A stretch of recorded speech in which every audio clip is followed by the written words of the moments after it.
Hey guys, how's it going? Hope you're doing well. My name is Crown, and today I'm going to read you some very interesting stories that I hope that you're gonna love. And now, without further ado, let's go!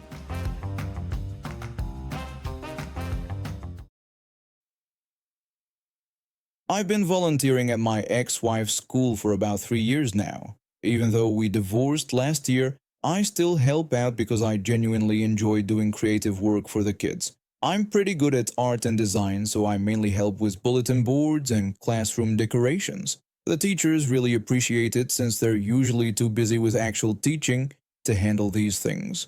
That morning started like any other. I dropped off my ex-wife at school for an early staff meeting, and since I had some time before my own work, I decided to update the main entrance bulletin board for the upcoming spring festival. I had my visitor badge on, as always, and was fully absorbed in arranging some paper flowers when everything went sideways. I heard the front door open and quick footsteps behind me. Without any greeting or introduction, I felt a tap on my shoulder. A woman in an expensive-looking business suit commanded me to take her son to the cafeteria, practically shoving a young boy toward me. I noticed she didn't even have a visitor badge on.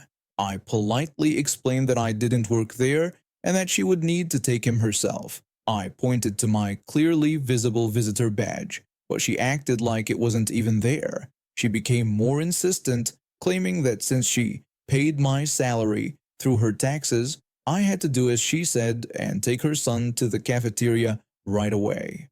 I repeated that I didn't work there and that she didn't pay my salary, explaining that I was just a volunteer. I turned back to the bulletin board thinking that would be it. Big mistake. Suddenly I felt a strong grip on my arm as she physically yanked me around. The force of her pull caused my visitor badge to swing up and hit her right in the eye. She immediately started screaming that I had attacked her and hit her in the face. She was screaming like she was being murdered. Just then, the staff meeting ended, and people began pouring out of the conference room. My ex-wife and the principal rushed over to see what was happening. Karen was already on her phone calling the police and telling them that a school employee had assaulted her. I explained everything to my ex-wife and the principal, while Karen continued her performance. She was yelling at the principal, demanding that I be fired immediately for attacking her in front of her child. The principal tried to explain that I didn't work there and that I was just a volunteer who helps with school decorations, mentioning that I was previously married to one of their teachers. Karen refused to listen to what she called excuses, insisting that I had attacked her and demanding that I be fired and arrested. When the police arrived, they took our statements separately. I explained what happened and mentioned the security cameras in the lobby. The principal had already pulled up the footage, which clearly showed Karen grabbing me and the badge accidentally hitting her eye. That's when things got even better. When the officers told her she was being arrested for assault, she completely lost it. She started kicking and screaming, managing to hit both officers in the process. One officer asked if I wanted to press charges for the initial assault, and I agreed. When they led her away in handcuffs, she was still shouting threats about lawsuits and having everyone fired. Her poor kid just stood there looking mortified until another teacher took him to his classroom.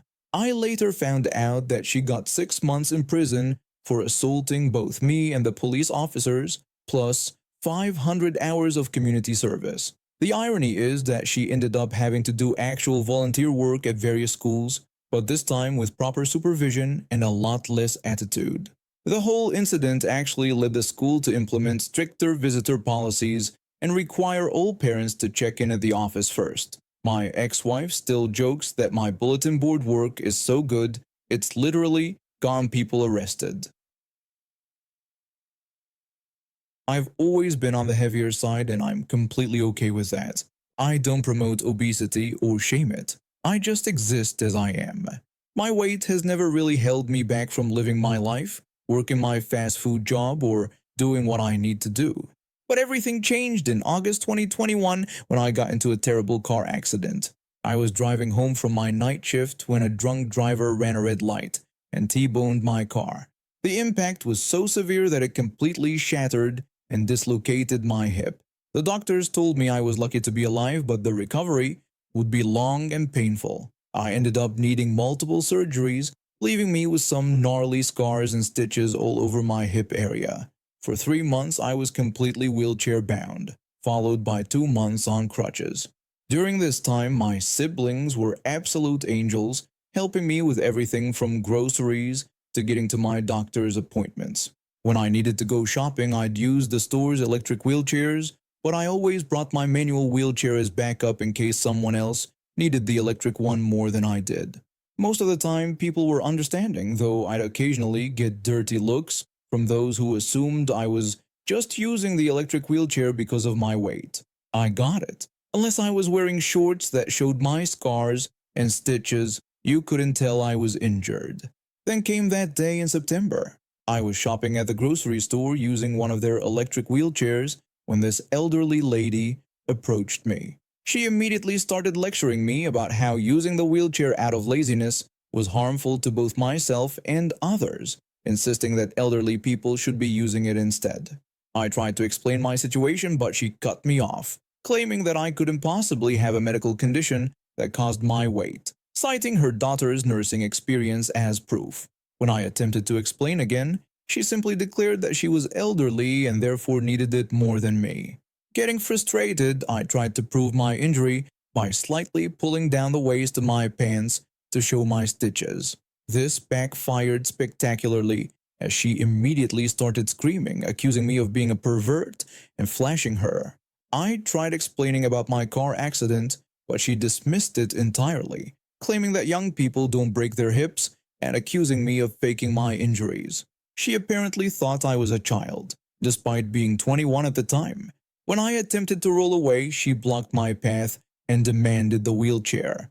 When I tried to leave again, she grabbed my arm and started pulling, causing intense pain in my hip. A security guard arrived, but instead of helping, he immediately took her side without asking any questions, telling me to give up the wheelchair.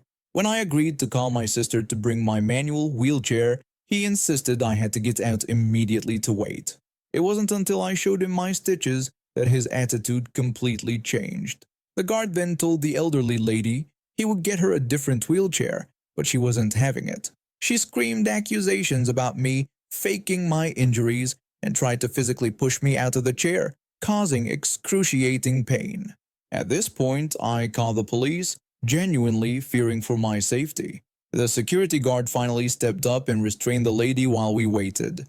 When the police arrived, she went into a complete meltdown, throwing around accusations of harassment, assault, and police brutality. She fought so hard they had to call for backup. By some stroke of luck, one of the responding officers was actually at the scene of my car accident. She remembered me and confirmed my story immediately. The elderly lady was arrested for assault and resisting arrest. She ended up getting banned from the store and had to pay a fine. The store manager came out to apologize profusely, and they implemented new training for their security staff about handling disability-related conflicts. I got my shopping done after taking some pain meds, and now I keep a photo of my medical documents on my phone, just in case anyone else decides to play disability police. Let me tell you about the teacher who made my final year of primary school a living nightmare, and how I got my revenge in the most satisfying way possible. My family has always struggled with learning differences. My dad and several relatives are dyslexic, while my mom and younger brother both have attention deficit disorder. When my brother was in year 1, my mom noticed he was having similar struggles and pushed for him to be tested. The school, particularly one teacher, who would later become my nemesis, claimed they had already tested him and found nothing wrong. They had an unqualified teacher conduct this supposed test, and about a third of the staff backed up this lie. My parents weren't convinced. They spent hundreds of pounds on private testing, which confirmed what my mom had suspected all along. My brother had both dyslexia and attention deficit disorder. This teacher, who I had to endure in year 6, never forgave my family for proving her wrong. I was always the quiet kid who kept to themselves. I struggled with social anxiety and often had panic attacks, but this teacher, let's call her Mrs. D, showed zero compassion. She would force me to stay in the classroom during my panic attacks, making them even worse. The torment went on for 10 months. The breaking point came when she publicly humiliated me in front of the entire class for missing the summer performance. I had been home with a fever of 39 degrees Celsius, throwing up for 3 days straight. The performance wasn't even anything special. We were just singing songs in a group, no solo parts or speaking lines. Then came the final week of primary school.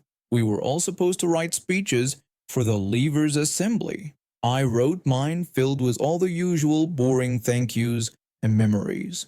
But Mrs. D wasn't having it. She ripped up my speech right in front of me and rewrote it herself, something I later learned she'd done to most of my classmates. That Sunday night, fueled by 11 years of bottled-up anger, I wrote what would become my masterpiece, the most passive-aggressive speech ever delivered in our school's history. Monday morning arrived. The assembly hall was packed with 30 of my classmates, all their parents and grandparents, plus various teachers and the head teacher. Everyone had their phones out, recording what they thought would be a typical farewell ceremony. I stepped up to the podium and began my speech. First, I sarcastically thanked Mrs. D for teaching me that success wasn't about knowledge, but about who you knew, referencing how she favored children whose parents were on the Parent-Teacher Association. The room erupted in surprised laughter while Mrs. D, standing at the back, turned pale. I continued by expressing my gratitude and respect for teachers like Mrs. G and Mrs. M, then added a pointed comment about how Mrs. D was fortunately spared from such burdensome responsibilities. The laughter grew louder, and I could see Mrs. D shifting uncomfortably. My speech took a sharper turn when I called out her hypocrisy, pointing out how she judged other people's parenting while being too preoccupied with her phone to notice her own children running unsupervised across the road, nearly getting hit by cars. The room grew quieter, but I pressed on. I delivered what I considered my best line, comparing her to Mrs. Trunchbull from Roald Dahl's books, saying that thanks to her, I had experienced the character in real life. For my finale, I held up the speech she had written for me and slowly tore it to shreds, just as she had done to mine. I then gave my end-of-year award to a classmate and walked off the stage wearing the biggest smirk of my life. The aftermath was incredible. Parents and teachers came up to congratulate me. I became something of a legend that final week, and people from my primary school still bring it up years later. The only consequence was a mild scolding about not sticking to her approved speech. The most surprising part came years later when I visited the school with my younger sister. Mrs. D saw me and actually hugged me. I think the reality of her behavior had finally sunk in after my speech. This story takes place in 2018. I was 1 year out of high school living in a small Northern California town known for wine and a Creedence Clearwater Revival song. I was living with my girlfriend at the time. It was a bad relationship that I'm glad to be out of. The entitled parent of the story was her mom. Her sister was the entitled kid. It was payday for the entitled mom's disability, so it was time to go grocery shopping. Me, my ex-girlfriend, the entitled mom, and the entitled kid all load into the car and head to the grocery store. When we got there, the entitled kid ran right for the electric carts, for people with limited mobility. The entitled kid was 11 years old and perfectly capable of walking, but we ignored her because it wasn't worth the fight. The grocery shopping itself was pretty uneventful. The fireworks didn't start until we started to leave the store.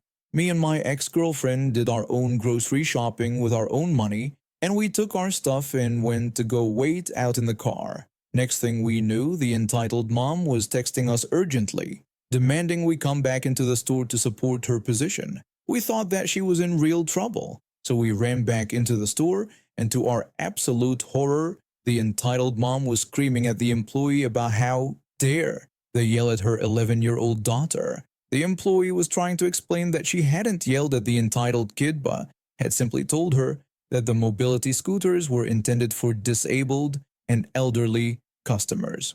This is when the entitled kid joined in, falsely accusing the employee of yelling and calling her stupid. There was absolutely no truth to this. The entitled kid was a pathological liar. She lied about everything all the time for no reason. The entitled mom's face went completely red, and she began screaming about her daughter being disabled with a broken leg, despite the fact that the injury had occurred 2 years ago, and the entitled kid could walk perfectly fine now. Me and my ex-girlfriend never actually got to say anything, as the entitled mom declared she wouldn't be paying for any of her groceries and demanded they be returned. She then instructed me and my ex-girlfriend to leave with her and return to the car. I told her I needed to use the bathroom first, and she reluctantly agreed but urged me to hurry. As soon as everybody was out of earshot, I approached the shaken employee, who was nearly in tears, and apologized profusely for what had happened. I was beyond embarrassed and offered to help return the groceries, but she kindly declined my assistance. After I got back in the car, the entitled mom announced we were all banned from shopping there, threatening to consider it a betrayal of the family if we did. I'd had enough and expressed how embarrassing her behavior had been, pointing out that the entitled kid was fully capable of walking but had chosen to play with the electric cart instead.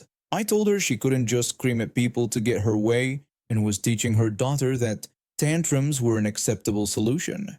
She sat in shocked silence for a moment before ordering me to get out of her car. I agreed, stating I didn't want to be around her anyway. My ex-girlfriend became upset and pleaded with me to return to the car and apologize, suggesting I should set aside my pride. At this point in our relationship, she had already shown her true colors. She was an abusive, manipulative piece of garbage that I later found out cheated on me multiple times. I simply told her I was tired of suppressing my feelings and always being the first to apologize, explaining that I needed space and would be staying at my grandmother's for a while. My grandma's house was literally 4 blocks away. I walked over there, hung out with my brother for a while. I told him what happened and he advised me to end the relationship and move back home. This was advice that I wouldn't heed for another few months. Things got really dark in that relationship, and I'm glad it's over, and I'll never have to see those people ever again. I've been playing volleyball since I was 12, and being naturally tall, 6'5", really helped me excel as a middle blocker. After years of dedication, I finally received a college offer with a sports scholarship. Everything was perfect until that tournament. Our team was doing well, maintaining a solid lead throughout the first set. That's when they subbed in this kid on the opposing team who was supposedly their star player. His dad was in the stands watching intensely. The kid kept trying to spike through my blocks, but I shut down almost every attempt. It's literally my job as a middle blocker. You could see the frustration building on his face, but the real show was his dad in the stands. From the sidelines, I could hear the dad yelling about interference. The referee had to keep telling him that my blocks were completely legal. The dad wouldn't let up, continuing to shout about how his son was supposedly the best spiker in the district. With each block, his shouting got louder and more aggressive. We ended up winning the match. When I was packing up my gear, the dad stormed over to me. He started confronting me, accusing me of deliberately targeting his son. I tried to explain that I was just doing my job as a middle blocker. That's when he started laughing this weird, angry laugh that made me uncomfortable. Before I could react, he suddenly kicked forward and stomped on my shin. The pain was immediate and excruciating. Everything became chaos. My teammates called for an ambulance, while my coach yelled for security. The dad tried to run but was stopped by other parents and security staff. At the hospital, I received devastating news. My shin was broken, and I might never play volleyball again. But then things started looking up. My friend had been recording the match for gameplay analysis and caught the entire incident on video. My dad contacted his lawyer friends, who said we had a solid case. Since this happened in Australia, the legal process is moving quickly. The police identified the dad, and my lawyers are building a case for compensation covering medical bills, potential lost scholarship, and possible future career opportunities. I've reached out to the college about my scholarship situation and am waiting to hear back. For now, I'm focused on recovery. The volleyball community has been incredibly supportive, with messages pouring in from teammates and competitors alike. My lawyer says we have a really strong case, especially with the video evidence, though I can't share it until after the legal proceedings.